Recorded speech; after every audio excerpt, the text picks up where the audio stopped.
Let me ask you something before we even get started. Think about the last time you went into your garage, or maybe a storage shed, a basement, to grab something you haven't touched in months. Maybe it was holiday decorations. Maybe it was old tools. Maybe it was a box of things you keep saying you'll sort through one of these days. You walked in, you moved a few boxes, maybe you noticed a little dust, maybe a few droppings in the corner you brushed past, and then you walked out and forgot about it entirely. Now, what if I told you that in that single, unremarkable 5-minute trip, you may have already encountered one of the most quietly dangerous pathogens in North America? No bite, no scratch, no contact with a living animal, just breathing. That is what makes hantavirus different from almost every other virus people in your age group have been warned about over the past several years. And that is exactly what we are breaking down today on completely, accurately, and without the panic-first framing you have been getting from the headlines this week. By the time this video is done, you will know precisely what hantavirus is, how it actually enters the human body, what it does once it is there, why men and women over 60 carry specific risk considerations that most mainstream coverage does not address, and what the concrete, practical steps are that you can apply immediately to protect yourself and the people you care about. I want to flag something right now. There's a concept in infectious disease medicine that is almost entirely missing from the news coverage this week. I call it the quiet window problem, and it is the single most important thing to understand about this particular virus. I will walk you through it in detail, but hold that phrase in your mind as we build toward it. It changes everything about how you think about your exposure risk and what to do about it. Before we get into this, I would love to hear from you. Where are you watching from today? Drop your city or country in the comments below. I read every single one, and it really helps me see who is part of this community. Let's get into it. The very first thing I want to do is ground this conversation in biology, not in headlines, because the word hantavirus is being used in news coverage right now as though it is a single specific threat. It is not. Hantavirus is a family of viruses. There are more than 40 known species within that family, a number that has grown significantly as genomic sequencing tools have improved, and they have been circulating in rodent populations and occasionally infecting humans for decades. The name comes from the Hantan River in South Korea, where scientists in the 1970s identified one of the original strains after studying illness patterns in soldiers stationed near the Korean border. Here is the piece of context that most people watching this week's headlines are missing entirely. This is not a new virus. This is not an emerging novel pathogen the scientific community is scrambling to understand. This family of viruses has been studied by epidemiologists and infectious disease specialists for over half a century. Now you might ask, if it has been around that long, why does it keep resurfacing in the news? And the honest answer is, it never really went away. It is and has always been present in North America, in Europe, in Asia, in South America. What changes is not the virus, it is the level of human activity that brings people into proximity with the specific environments where this virus lives. Here is the first rule of thumb I want you to apply to every health headline you encounter from this point forward. Is this pathogen novel or known? Novel pathogens, the ones we have never seen before, with no established data on transmission behavior or human immune response, are the ones that justify urgent population-level concern. SARS-CoV-2 in early 2020 was the textbook case. Nobody knew how it moved. Nobody had baseline immunity. Nobody had a tested treatment framework. That genuine uncertainty was the source of the danger. Hantavirus is not in that category. It is studied. Its transmission routes are documented. Its clinical presentation is well characterized. The uncertainty that makes novel pathogens so dangerous is simply not there. That distinction is not a reason to dismiss it. It is a reason to engage with it intelligently, which is what we are doing right now. Before we begin, take a second and tell me your name and where you're tuning in from. I go through the comments, and I genuinely want to know who I'm speaking to and supporting here.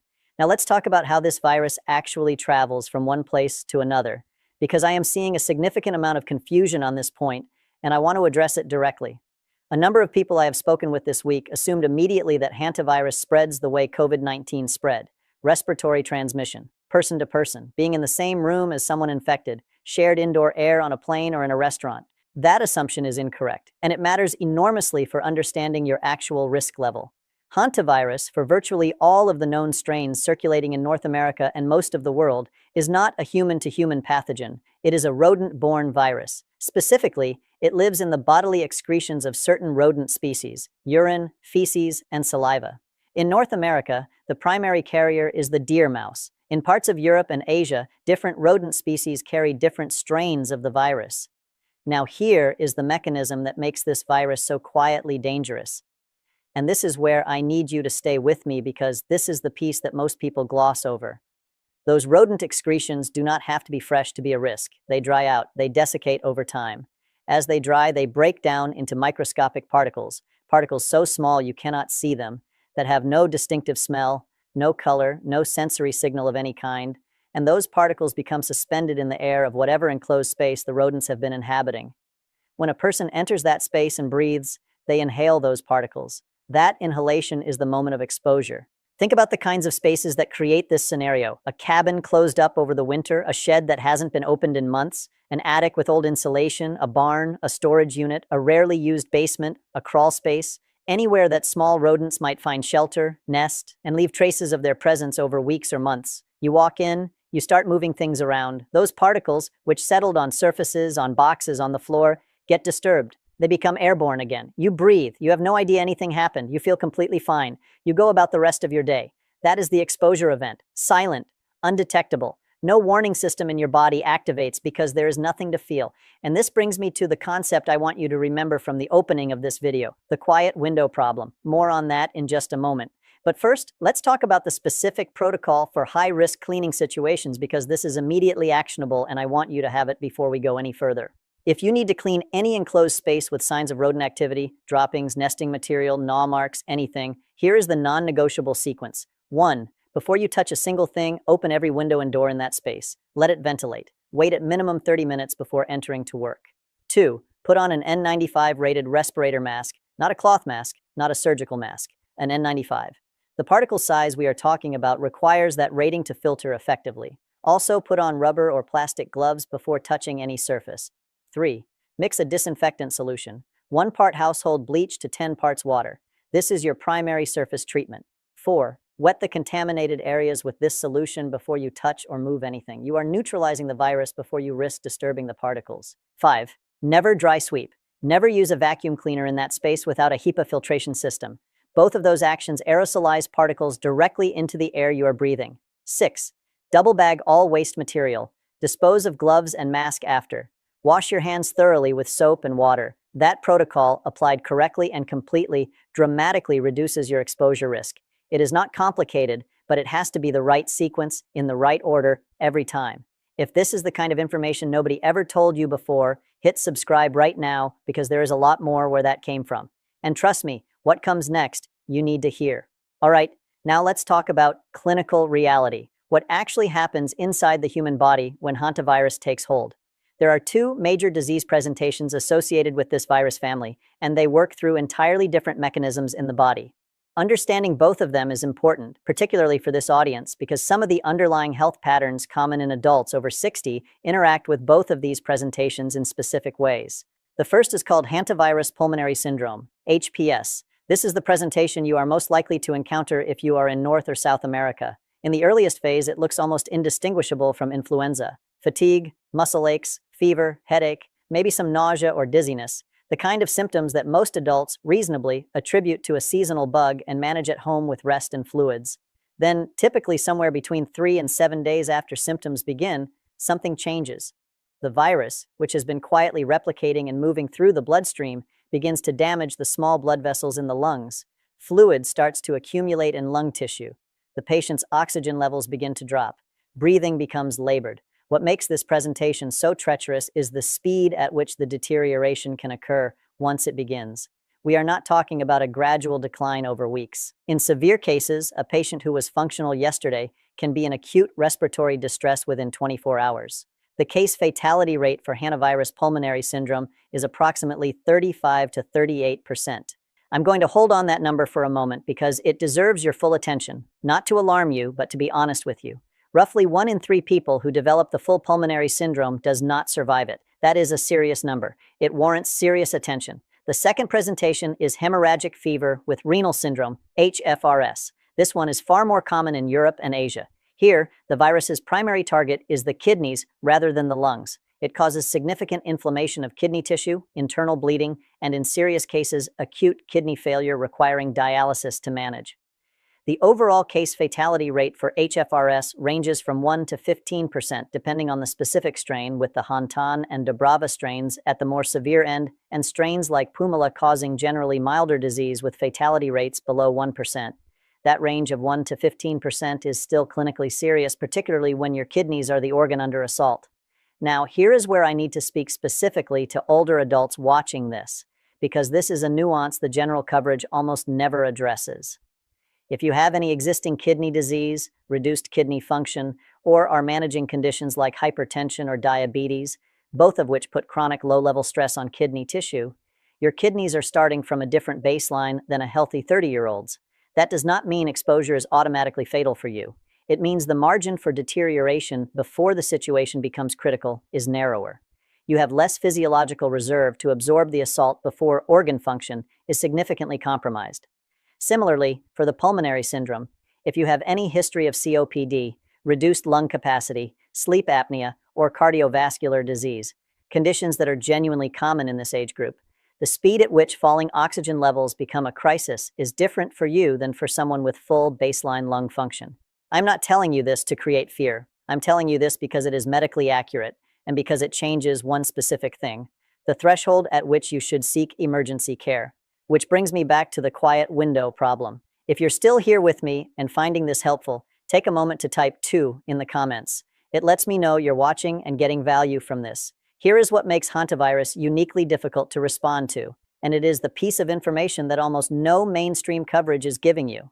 The incubation period for hantavirus ranges from 1 week to 8 weeks for most strains. For the Andes virus specifically, the strain confirmed in the current cruise ship outbreak, the documented window is 4 to 42 days, with the majority of cases presenting symptoms in the 2nd to 4th week after exposure. Read that again, 1 week to 8 weeks.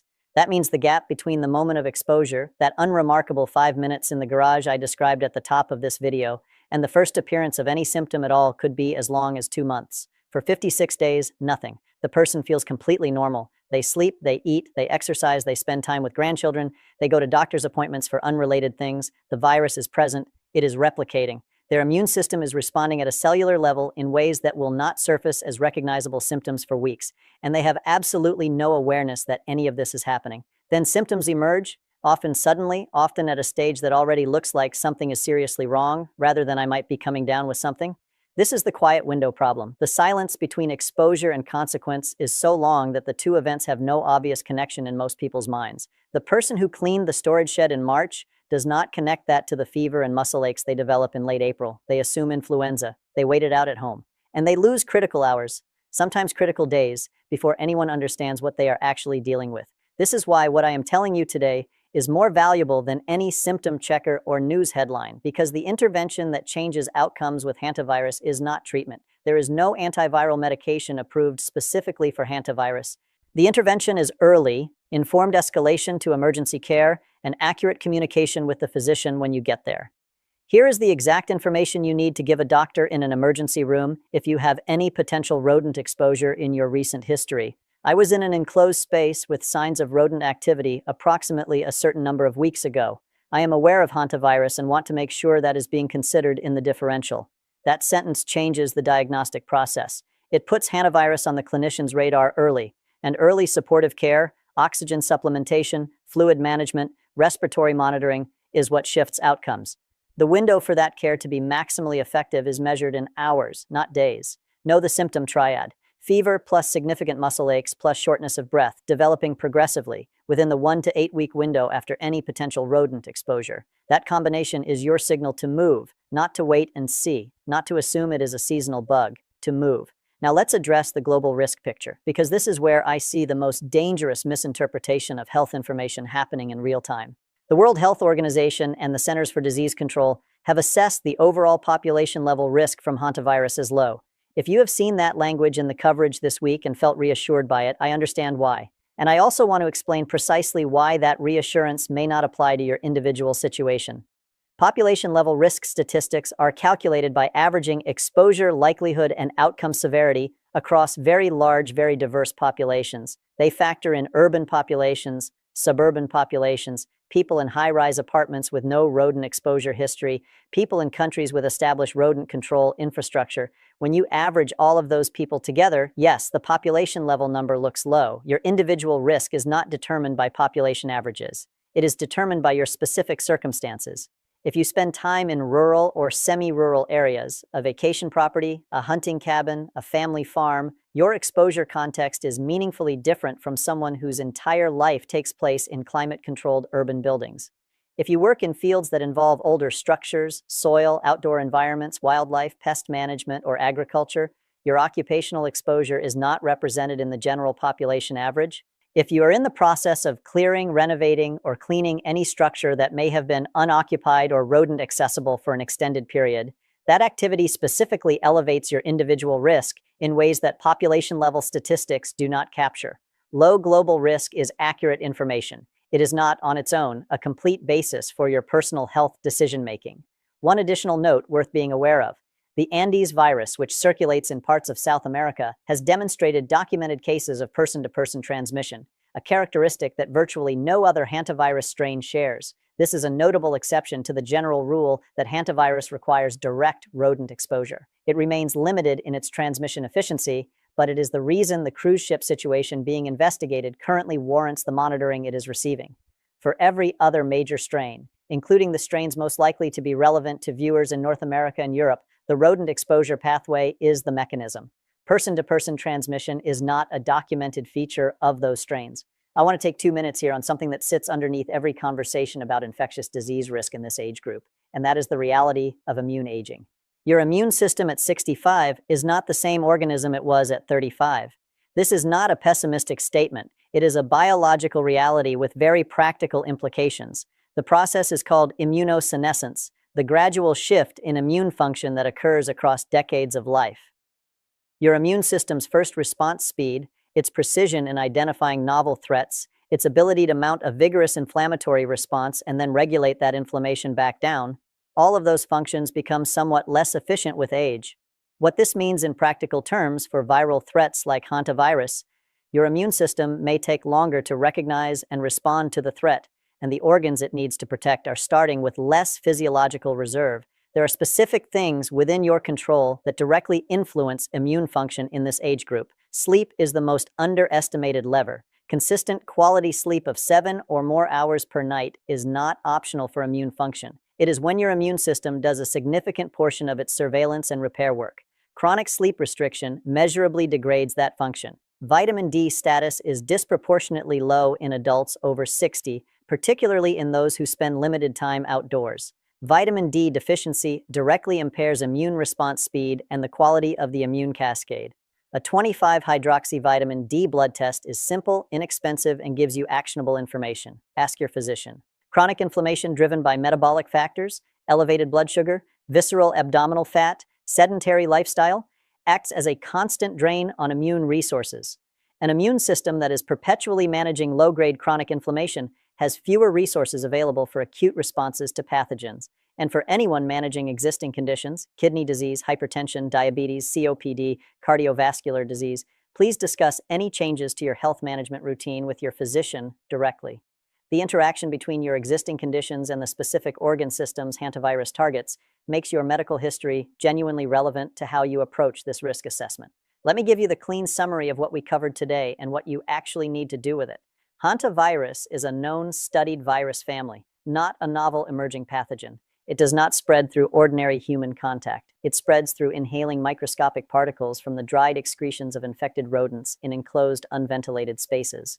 The exposure is silent, odorless, and completely undetectable in the moment it happens. The incubation window, 1 to 8 weeks for most strains, 4 to 42 days specifically for the Andes virus, is the quiet window problem. It is what makes awareness and preparedness more valuable than any reactive response after symptoms appear. The symptom triad to know: fever, significant muscle aches, and progressive shortness of breath.